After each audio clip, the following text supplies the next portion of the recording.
The House Select Subcommittee on the Weaponization of the Federal Government held its first hearing today. The hearing included testimony for Senators Ron Johnson and Chuck Grassley and focused on the documented incidents of bias against conservatives from the Department of Justice.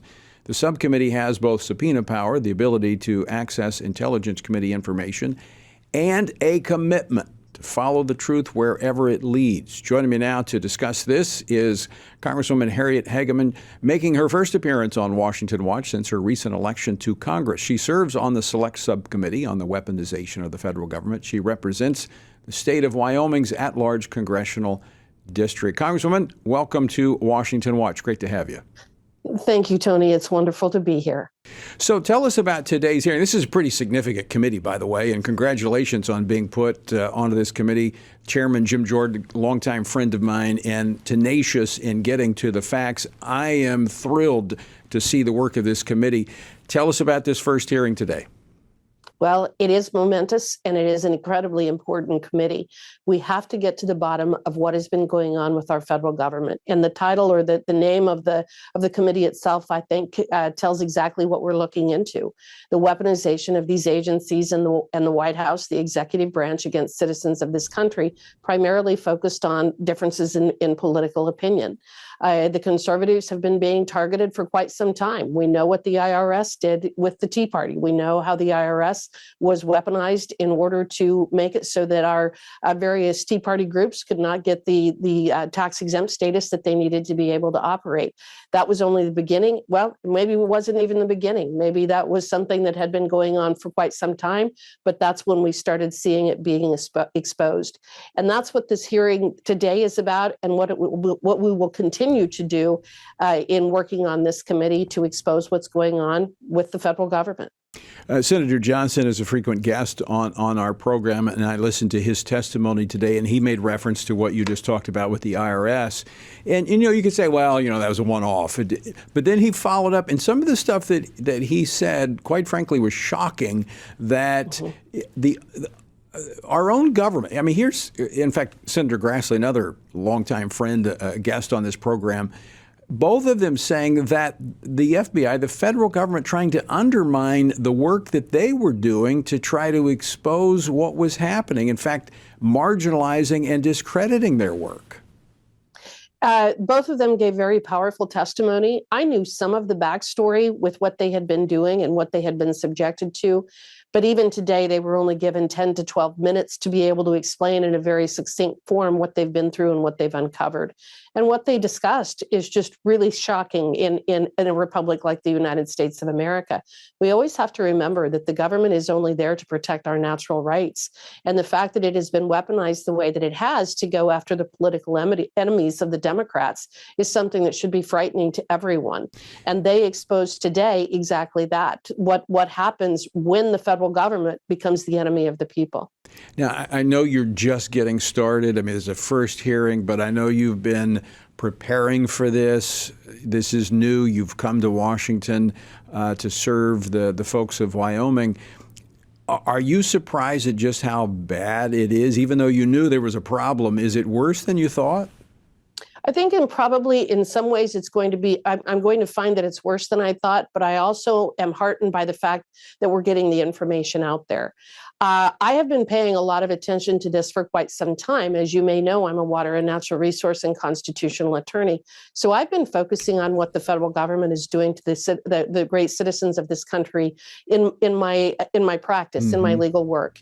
And so I've been fully aware at how the federal government especially has been targeting conservatives, Republicans, religious organizations to further a liberal political agenda. And so some of the information I'm well aware of. I believe that over the next year and a half, as we continue with these kinds of hearings, I think we will be uncovering incredibly important information to make sure that our government is held accountable.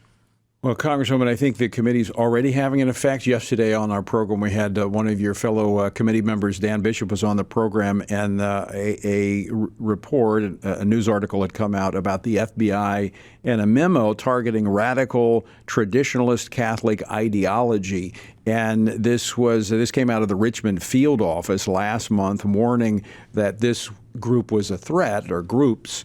And it was based upon information from the Southern Poverty Law Center, which is a discredited leftist organization, which has targeted us and led to a shooting here at our building. But today, I mean, within 30 minutes of the start of the subcommittee hearing, they released a statement retracting that memo. So I think the committee is already holding government accountable. I think that's exactly right. But them retracting that letter does not mean that we should not get to the bottom of why it was written in the first place, because that is a culture and mentality that we need to ferret out and find out where it's coming from, why it is finding a foothold in the FBI. Excellent point. We can't just, even when they correct something, we need to get to the underlying reason as to why it happened. You are absolutely correct. Thank you for bringing that, because it is a culture. This is a cultural issue at the FBI and in the government and this happens all the time. You catch them, oh, that was a mistake. We didn't mean to do that. Right. And so it is the underlying culture, and I am thankful this committee is there. So I know your time is short, but I want to ask you one final question. The subcommittee has said it is committed to following the truth wherever it takes them. What do you anticipate next? Well, I think that we're going to be looking at a variety of issues. One of them that has been raised is the level of surveillance that we're all under with this government. You talked about the Chinese balloon, and obviously we had a foreign incursion over the last 10 days from China.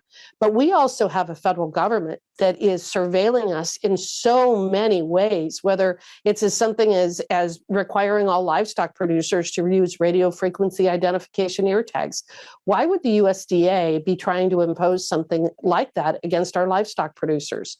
There's a whole variety of issues that we need to get to the bottom of. This is a First Amendment panel that we're talking about now. This is an issue about protecting the First Amendment and making sure that the FBI and DOJ are not infringing on our First Amendment rights.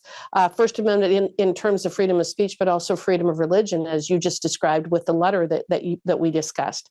But surveillance is a big one, and also just using agencies in a way to punish political enemies, which is something that's been going on for quite some time. This is the final question. Citizens who have encountered things like this, can they communicate this to the committee to look at? Absolutely.